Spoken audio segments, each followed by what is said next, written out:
दोस्तों, कई लोगों का सपना होता है कि उनके पास भी एक आलीशान महल हो और जब वो सुबह सोकर उठें तो सामने एक सुंदर सी वेट्रेस ब्रेकफास्ट के लिए ट्रे लेकर खड़ी हो जिसमें एक्सोटिक डिशेस, इंपोर्टेड फ्रूट्स और ड्राई फ्रूट्स हो। फिर आप सोने से जड़े हुए बाथ टब में स्पा जैसे एक्सपीरियंस लें और अपने हीरो से जड़ी वॉच पहनकर गैराज में निकलें। गैराज में खड़ी लग्जरी कार्स की कलेक्शन में से अपनी फेवरेट वाइट लैम्बोर्गिनी लेकर घूमने निकल जाएं। इसके अलावा प्राइवेट जेट, याट, आइलैंड और न जाने रईसी के क्या क्या सपने आप में से भी कई लोग देखते हैं। लेकिन क्या आप ऐसे लोगों को जानते हैं जो आपके सपनों की दुनिया को असल जिंदगी में जीते हैं, जिनका हर शौक रईस है और दौलत इतनी है कि हिसाब ही ना हो। दोस्तों, इस वीडियो में मैं आपको दुबई के शाही परिवारों के बारे में बताने जा रहा हूँ, जिनकी असल जिंदगी इस सुनहरे सपने से भी ज्यादा आलीशान है। डायमंड स्टडड कार्स हों या अपनी लग्जरी मेगा याट लेना, दुबई का शाही खानदान कुछ इस तरह अपने पैसे खर्च करता है कि इनकी रईसी की बातें दुनिया भर में होती हैं। मिलकर जानेंगे कि दुबई की रॉयल फैमिलीज कैसे उड़ाती हैं अपना पैसा। नमस्कार दोस्तों, और द मिस्टिका लैंड पर आपका स्वागत है।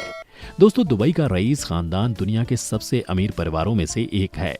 दुबई के किंग का नेटवर्थ इंग्लैंड की क्वीन से भी ज्यादा है। इनका नेटवर्थ लगभग 4.5 बिलियन डॉलर्स यानी 34,172 करोड़ रुपए, जबकि क्वीन एलिजाबेथ की नेटवर्थ सिर्फ 4,000 करोड़ रुपए है। इनके पास इतने पैसे हैं कि अगर 200 लोग भी इनके पैसे रोज 24 घंटे एक साल तक गिने तो भी गिन नहीं पाएंगे। आपने ये लाइन तो कहीं ना कहीं सुनी जरूर होगी कि if you have it, flaunt it. इस वन लाइनर को दुबई के रॉयल फैमिलीज ने शायद ज्यादा ही सीरियसली ले लिया, तभी तो अपनी अमीरी दिखाने में ये कोई कसर नहीं छोड़ते। इस परिवार के शहजादे अपना पैसा पानी की तरह खर्च करते हैं। शेख हमदान बिन मोहम्मद बिन रशीद अल मखतूम दुबई के क्राउन प्रिंस हैं। जितना वजन इनके नाम में है, उतना ही पैसों के वजन से भरा इनका बैंक बैलेंस। वैसे तो ये दुबई के क्राउन प्रिंस हैं, लेकिन ये कहना गलत नहीं होगा कि इंस्टाग्राम के वो किंग हैं। इनके इंस्टाग्राम पर 9.6 मिलियन फॉलोअर्स हैं। फजा के नाम से इंस्टाग्राम पर मशहूर प्रिंस अपनी पोस्ट के थ्रू अपनी लग्जरी लाइफस्टाइल की झलक लोगों को दिखाते हैं। अलग अलग एडवेंचर्स ट्राई करने से लेकर दुनिया घूमने तक ये अपने टाइटल प्रिंस को बखूबी निभाते हैं। इनकी पढ़ाई यूके में हुई है, जहां इंग्लैंड के प्रिंस विलियम और प्रिंस हैरी ने पढ़ाई की थी। हम लोग तो गाड़ी भी लेते हैं तो EMI पर लेते हैं, लेकिन ये तो चुटकी में अपनी मनपसंद याट खरीद लेते हैं। इनके पास स्मरला नाम की एक याट है जो चलती फिरती 7 स्टार होटल जैसी है। इसकी कीमत लगभग 2,500 करोड़ रुपए है। इस याट में 24 कमरे सिर्फ नौकरों के लिए बनाए गए हैं, जो याट की पार्टीज के दौरान प्रिंस और उनके दोस्तों की खिदमत में हाजिर होते हैं। इतना तामझाम वो भी सिर्फ 10-12 लोगों को याट में ऐशो आराम देने के लिए करते हैं। इसके अलावा शेख हमदान के पास 2 याट और भी हैं, जो क्वार्ट्रेले और क्वार्ट्रेले शैडो नाम से जानी जाती हैं। अगर प्रिंस के पास स्मरला है तो किंग के पास भी दुबई नाम की वर्ल्ड फेमस मेगा याट, जो एक कन्वर्टेड क्रूज शिप है। ये दुनिया के कुछ सबसे बड़े याट में से एक है। और अगर आपको नौकरों के लिए 24 कमरे ज्यादा लगते हैं तो ये सुनिए, दुबई याट में 88 सर्वेंट क्वार्टर्स हैं, जिनमें रहने वाले सर्वेंट्स इस कीमती याट को मेंटेन करने के लिए हायर किए गए हैं। इस याट में 48 लोग रॉयल जिंदगी को एक्सपीरियंस कर सकते हैं। इनके अलावा सऊदी रॉयल फैमिली के कई मेंबर्स के पास अपनी लग्जरी मेगा याट्स हैं। अब पानी से निकल के आते हैं दुबई की जमीन पर। हाई एंड लग्जरी कार्स तो दुबई में आपको ऐसे देखने को मिलती हैं जैसे ये वहाँ के रईस शेखों और रास्तों के लिए ही बनी हो। ऐसी कोई लग्जरी गाड़ी नहीं है जो प्रिंस के पास नहीं है या जो प्रिंस ने ना खरीदी हो। इसमें कोई ताज्जुब नहीं है कि शेख हमदान का गैराज लग्जरी व्हीकल से भरा पड़ा है। फरारी, बुगाटी, रोल्स रॉयस जैसी 100 से भी ज्यादा लग्जरी कार्स हैं इनके पास। लेकिन दुबई के अमीरों को सबसे अलग दिखना या अलग करना पसंद है, फिर वो डायमंड के दांत लगवाना हो या फिर गोल्ड डस्ट से सजे बर्गर खाना। 100 से भी ज्यादा लग्जरी कार्स को ओन करना एक प्रिंस की शान के लिए शायद नाकाफी था। इसीलिए तो इन्होंने अपनी कुछ कार्स को कस्टमाइज करवाया है और ये पूरी की पूरी गाड़ियां 24 कैरेट गोल्ड यानी कि सोने से बनवाई हैं। सच में दोस्तों, एक आम इंसान की जिंदगी और इस शाही परिवार की जिंदगी में जमीन आसमान का अंतर है। हम तो सोने का कोई जेवर खरीदने से पहले भी कई बार सोचते हैं, और ये हैं जो अपनी गाड़ियां सोने की बनवा रहे हैं। इसके अलावा प्रिंस के पास 6 एम्फीबियस कार्स भी हैं, यानी ऐसी कार जो जमीन के साथ साथ पानी पर भी चल सकती हैं। इनके शौक सिर्फ लग्जरी गाड़ियों तक सीमित नहीं है, इनके पास टैंक्स का भी अमेजिंग कलेक्शन है, जिसे वो दुबई की रेत में दौड़ाते हैं। इनके शौक यहीं खत्म नहीं होते। अगर आप कभी फजा का इंस्टाग्राम स्क्रॉल करेंगे तो आप देखेंगे कि दुबई के शहजादे को जानवरों से भी बहुत ज्यादा लगाव है। इनकी फीड प्यारे एक्सोटिक जानवरों से भरी पड़ी रहती है, जिसमें बाज, जिराफ और हाथी से लेकर शेर और टाइगर तक शामिल हैं। शेखों में अरबी घोड़े पालने का बहुत शौक होता है और शेख हमदान के पास 1000 के लगभग घोड़े हैं, जिन्हें वो अपने अलग अलग शौक जैसे कि हॉर्स राइडिंग और पोलो के लिए इस्तेमाल करते हैं।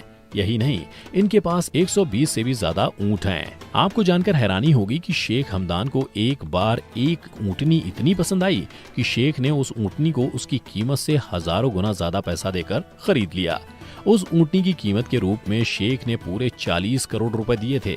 जी हाँ, 40 करोड़ सिर्फ एक ऊंटनी के लिए। इतना ही नहीं, इस रॉयल फैमिली के पास 12 बोइंग प्राइवेट प्लेन्स और देश विदेश में कई रॉयल पैलेसेस और प्रॉपर्टीज हैं। दुबई की ये रॉयल फैमिली इनकी रईसी के अलावा एक और चीज के लिए मशहूर है। जितना बड़ा इस रईस खानदान का बैंक बैलेंस है, उतना ही बड़ा इनका दिल भी है। दुबई के किंग बेशुमार पैसा स्कूल्स, इंफ्रास्ट्रक्चर और चैरिटीज में डोनेट करते हैं। सिर्फ पैसा ही नहीं, जब भी कोई मुसीबत आती है तो अपने प्राइवेट प्लेन्स तक मदद के लिए भेज देते हैं। बड़े मियाँ तो बड़े मियाँ, छोटे मियाँ सुभान अल्लाह। इनके बेटे यानी शहजादे फजा भी चैरिटी के मामले में अपने पापा से पीछे नहीं है। जब यूएई के एक कैंसर पेशेंट ने अपनी बीमारी के बारे में सोशल मीडिया पर पोस्ट किया कि वो अपना ट्रीटमेंट पैसे ना होने की वजह से नहीं करवा पा रहा है, तो प्रिंस से उसकी ये हालत देखी नहीं गई और उन्होंने तुरंत 5 करोड़ रुपए देकर उसकी मुसीबत दूर कर दी।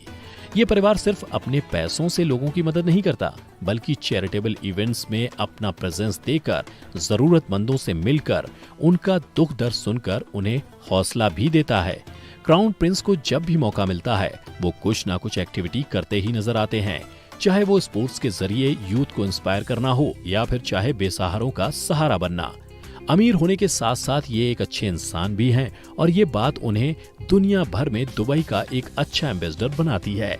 आपको जानकर ये आश्चर्य होगा कि जहां एक ओर दुबई के रिच किड्स सोशल मीडिया पर अपने एक्सोटिक वेकेशंस और लेविश पार्टीज को पोस्ट करते रहते हैं, वहीं दूसरी ओर दुबई के किंग मोहम्मद बिन राशिद अल मखदूम अपनी सोशल मीडिया पोस्ट पर अपनी सिंपल फैमिली गैदरिंग और कंट्री के लिए ली गई इंपॉर्टेंट मीटिंग्स के बारे में लोगों को अपडेट करते रहते हैं। आपको ये जानकर भी हैरानी होगी कि यूएई उन कुछ देशों में आता है जहां इनकम टैक्स नहीं लिया जाता। वहीं तेल पर अपनी निर्भरता कम करने के लिए दुबई ने इंफ्रास्ट्रक्चर में बेतहाशा पैसा बहाया है, चाहे वो 1.5 बिलियन डॉलर्स की लागत से बना बुर्ज खलीफा हो, चाहे 12 बिलियन डॉलर्स की लागत वाला पाम आइलैंड। ये दुबई के प्रिंस का ही सपना था, जिसे उन्होंने सच कर दिखाया और यही कारण है कि दुबई दुनिया के नक्शे पर एक अहम जगह बनने में कामयाब रही है। कई recently developed special economic zones दुनिया भर की कंपनीज को अपनी ओर खींच रही हैं। दोस्तों, इससे एक बात तो साबित होती है कि ये रईस खानदान जिस तरह से अपनी शौक पूरे करने के लिए पैसा पानी की तरह बहाता है,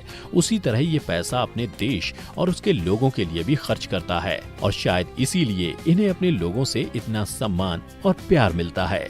तो दोस्तों, ये थी दुबई की रॉयल फैमिलीज की बात, लेकिन दुबई के शेखों में कोई कम नहीं। दुबई के इन रिच किड्स पर हमारी दूसरी वीडियो आप ऊपर आई बटन पर क्लिक करके देख सकते हैं। लेकिन उससे पहले इस वीडियो को लाइक और शेयर करके हमें ढेर सारा सपोर्ट कीजिए और हाँ, चैनल को सब्सक्राइब करके बेल बटन को दबाना ना भूलें, ताकि आप हमारी आने वाली कोई भी वीडियो मिस ना करें। हमारी अगली वीडियो तक stay safe and stay at home. Video अंत तक देखने के लिए आपका बहुत बहुत शुक्रिया।